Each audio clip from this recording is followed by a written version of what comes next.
Bonjour, bienvenue sur Cocotte TV pour une nouvelle vidéo de présentation.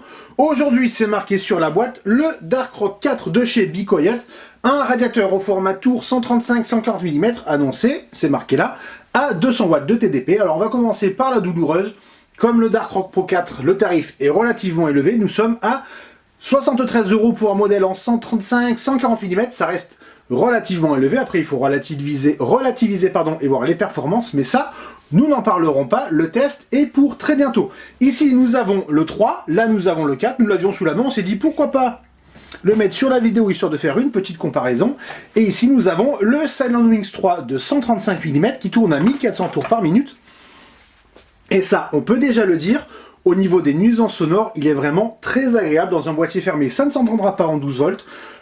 C'est tout simplement impressionnant, il n'y a rien à redire. Le radiateur, donc il est ici, nous avons le logo BeQuiet qui est maintenant dans le bon sens. L'aluminium brossé, le brossage change de sens aussi, il suit, alors qu'avant il était comme ceci. Sinon, c'est la même chose. Alors, petite différence de teinte, ici c'est plus foncé, ici c'est plus clair. On le voit aussi au niveau des ailettes et des caloducs, nous étions sur un nickelage brillant.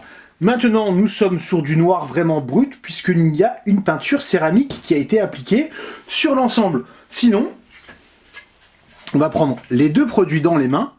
Eh bien, il n'y a pas de gros changements. Alors, si on regarde un peu plus en détail, les ailettes ne sont plus agencées de la même manière, mais globalement, c'est le même produit. D'ailleurs, BeQuiet dit tout simplement qu'il est un tout petit peu plus performant avec des nuisances sonores similaires, ou tout simplement aussi performant avec des nuisances sonores un peu moindres. Ça, on veut bien les croire.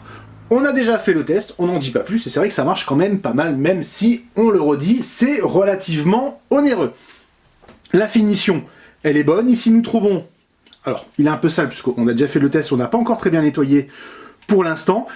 Nous retrouvons donc deux larges patins en caoutchouc pour le ventilateur. Il n'y en a pas à l'arrière, mais on trouve quand même un deuxième set de griffes dans le bundle.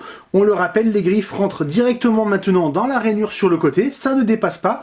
Du coup, si on met une carte graphique, une carte Wi-Fi haute sur le premier slot PCI Express de la carte mère, ça ne viendra pas buter, et ça, c'est une excellente chose, même si, à retirer, ça reste relativement difficile.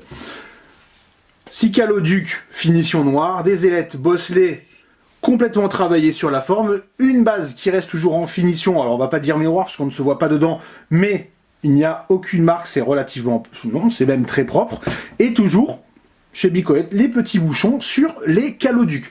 Donc 73 €, on attend forcément de grandes choses de ce produit, on va le comparer au Darkrock Pro 4 à d'autres radiateurs. Le Darkrock 3 malheureusement n'est pas dans la liste des produits comparés, on récupère le kit de fixation et on le rajoutera un tout petit peu plus tard avec le 980X sans overclocking et avec overclocking bien entendu. En attendant, on vous souhaite une très bonne journée à tous.